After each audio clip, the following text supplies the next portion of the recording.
وما هذه الحياة الدنيا إلا لهو ولعب وإن الدار الآخرة لهي الحيوان لو كانوا يعلمون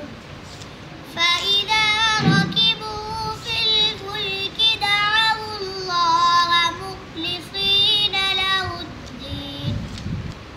فلما نجاهم إلى البر إذا هم يشركون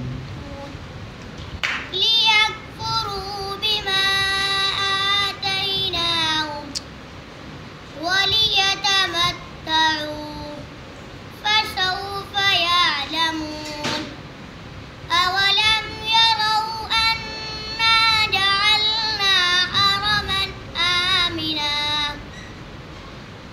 آمنا ويتخطف الناس من حولهم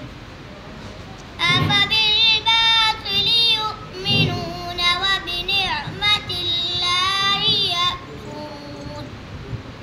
ومن أظلم ممن افترى على الله كذبا